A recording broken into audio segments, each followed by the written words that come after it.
square file my chains. You know, most firewood guys, if they file, round file, God, I tell you, it's so funny. I've worked for a couple guys and quite a few people. But anyway, one time my saw broke and I had to borrow one of his just to finish out the day. And it was just a Husky, like 450 Rancher, you know, one of those, not a bad saw, but it's definitely a homeowner saw. But he was like, oh, check that chain, see if it's any sharp. And if it's a little dull, here, I got a brand new one. And I was like, you don't file? He's like, oh, no, I run a chain for a day or two, and, you know, I figure I hit the dirt so many times, I just put a brand new chain on it. And I was like, geez, that gets spendy after a while. Well, if you're only cutting firewood once a year, then maybe it's not that spendy. But for a guy like me, I can't afford to buy a new chain every time it gets dull. That's just unrealistic. So, the best tip I've ever gotten for square filing came from Iron Horse. Iron Horse, you're the man. He built some wicked saws, but it's the 45 method. And so you put your file in the tooth. Let's see. Oh. You tilt it 45, 45, 45. Just like that. And as you file, that'll keep your angles just perfect. Now I know it looks like I'm losing some of that angle, but what you're not seeing is that the tooth's lifting up a little bit, and so I am kind of maintaining that 45, 45, 45, but it just kind of looks like I'm losing some of that angle. But trust me when I say, you know, the 45, 45, 45 trick is the way to go. All right, carry on.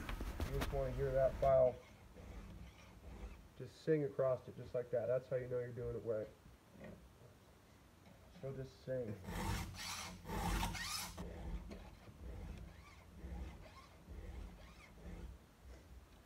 Oh yeah. You know,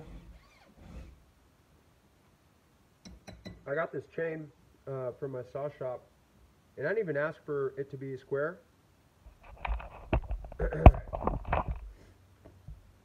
That's just what they gave me.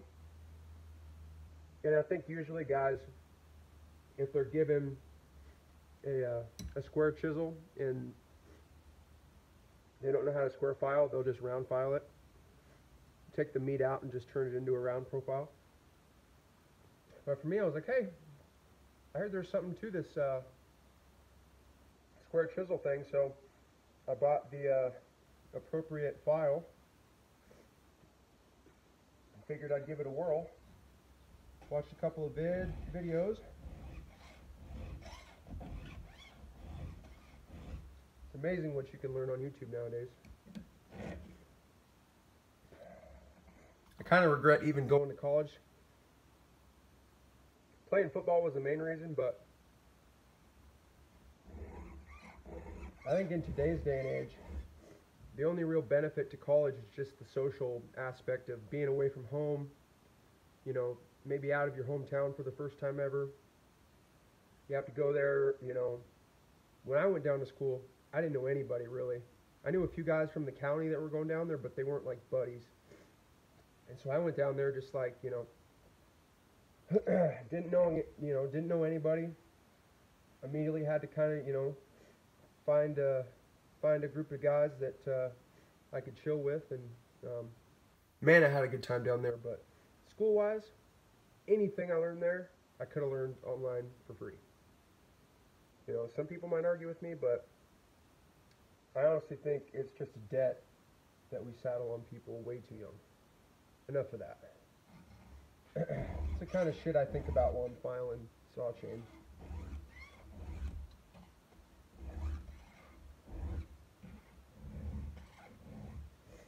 Very nice. So I'm just going to go around and do that. Alright, now I've got every tooth on this side. Another thing I like to do is just use a raker gauge like this, and I'll be honest, I've been known to get a little too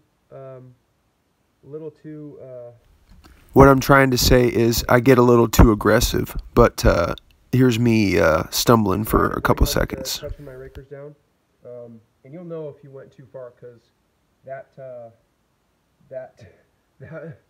chain will hit wood and it'll just go, you know, and pull you right in. And you could get used to it. I was cutting with the 036 Pro today, and the chain on that, the rakers were a little too low. And you just got to kind of, you know, you can't bury it in, or else, you know, it's going to bind up every time. But if you kind of, you know, lift a little bit, give it a light, you know, just kind of center down in there, it just eats through the wood. So that's fun. I go through and I check. I just do it by eye at first, because I know my rakers are probably a lot lower than they should be anyway.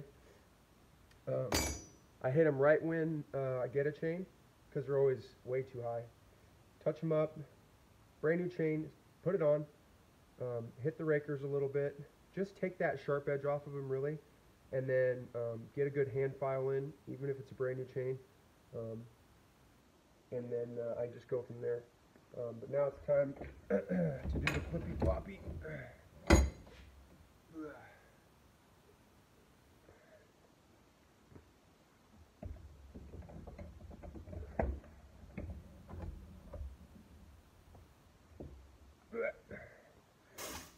And then we'll hit the other side.